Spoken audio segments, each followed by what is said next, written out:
What is going on, everybody? I am your host, Juice Wayne, and in today's video, we're going to be talking about the possible next writer for the main Batman title. Now, if you haven't seen any of my recent videos, we've talked a lot about how Tom King is leaving the main Batman title, and he's moving over to another Batman title called Batman Catwoman, which, by the way, if you haven't seen the promo art for it, he's bringing back Phantasm, or I should say bringing Phantasm into the DCU continuity.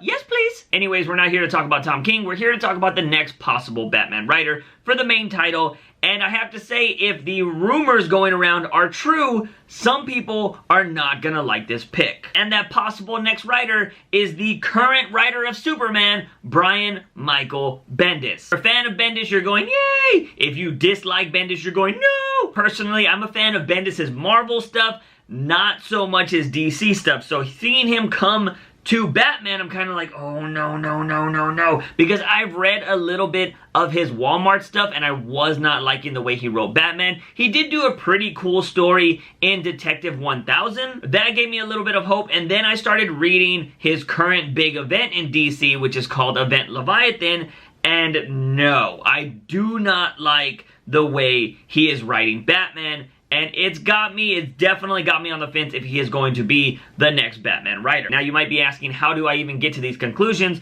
Well, the people that broke the Tom King story, you know, a month or so ago, are the same people that brought this up. It is bleedingcool.com. Now they don't have the best track record for being like the greatest places for sources, but they were the ones that broke the Tom King story, so they have a little bit of credibility to their name. And in another article called The Morning After, they talked about how Brian Michael Bendis might be the one to come on to Batman after Tom King jumps off, because DC is paying him a whole lot of money, and right now his sales are not very great for Superman. They're actually lower than the last writer's final few issues, which is not a good look when you are this huge name coming from a rival promotion that has a lot of clout to it. So the theory behind this is DC wants to put Bendis on the Batman title because apparently Batman books sell just because he's Batman, which I think is kind of BS, because I think, yes, some people will always buy the Batman title, but I'm pretty sure if you got a crappy writer on that book, people would stop buying. Back to the theory though, people were thinking that DC would put Bendis on the book to bring up his sales numbers, so it makes it look good that they paid him all this money to jump over from Marvel, which in my opinion, I don't think is a very smart idea or even just sensible. Why would you put somebody that is losing sales on one book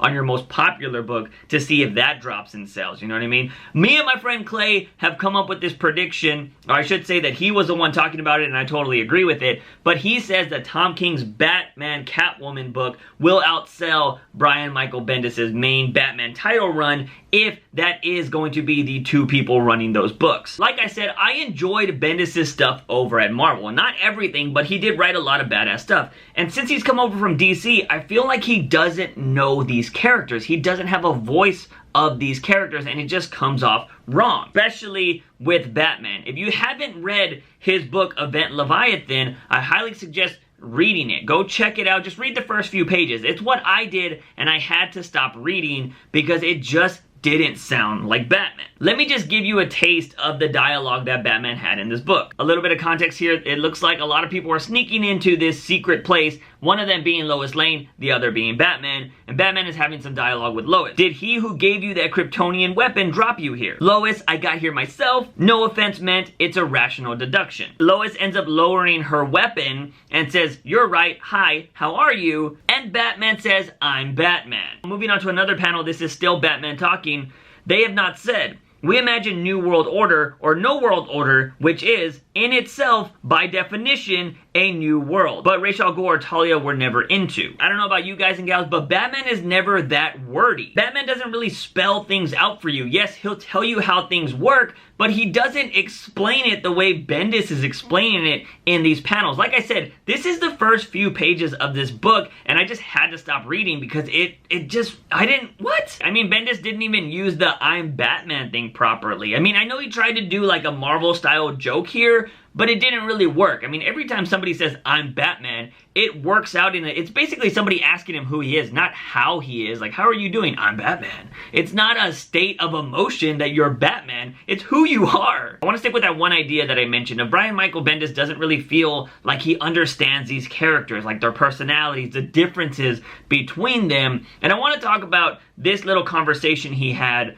on Twitter with Phil Jimenez. Phil says, please bring back Interlac. Bendis says, I am, just might be a little bit more Yiddish than you remember. Phil replies, Colossal Boy was Jewish, don't forget, so was his mom, the president of Earth. Bendis then replies, dude, you trying to school me on Jewish superheroes? He replies once more, I mean, the second I got my hands on them, I turned the Guardians of the Galaxy into Jews in space. There's kind of a lot to unpack there, but look, I just want to make it clear that I am totally for creators bringing their own personal experiences into the writing. I think that's what makes great writing. But that doesn't mean that you should bring, I guess, not your, how do I say this? It's not personality. It's not ethnics. Okay, I don't really know the right word right now, but you basically don't bring your whole self into characters. If you're Jewish, Christian, or whatever, doesn't mean you need to bring all of that into the characters, especially when they are established characters like a Superman, a Wonder Woman, a Batman. Like, those have had 80 plus years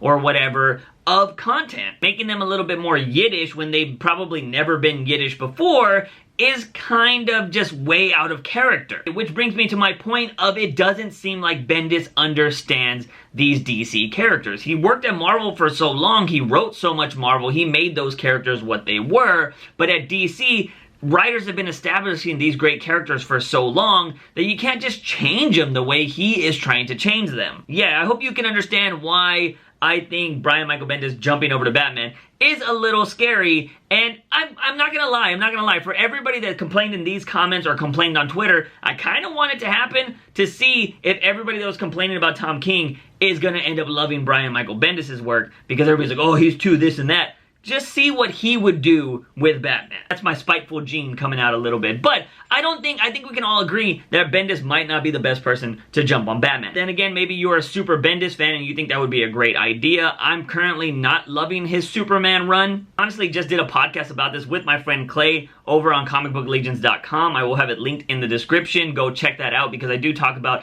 multiple comic books along with Action Comics and how I felt like nothing's happened in the last 6 months. So the big current rumor is that Bendis will take over for Tom King on Batman after he finishes his run at the end of 2019. And it does kind of make sense because the Batman comic book is going to monthly, which is what Brian Michael Bendis does. He only does monthly books now, and he could just start writing Batman. And he could probably do it along with writing Superman and Action Comics too, which would be really crazy because he did write so many books at Marvel, so it's not out of his wheelhouse, but it would be insane to actually give one writer Batman and Superman at the same time. A lot of people are thinking he'll jump off Superman and jump over to Batman. But we'll just have to wait and see. I do know that there are a lot of fans out there that want Tom Taylor to take over Batman. He's currently writing the Deceased comic book, which is a kind of Elseworld story happening in the DC universe. He's also wrote some solid Batman stories like Batman Annual number 3, which was an Alfred story. It was kind of like this father watching over his son, and I thought that was really a solid freaking issue. So if Tom Taylor were to be the next writer of Batman, I think that would be pretty badass. But I guess we'll just have to wait and see what happens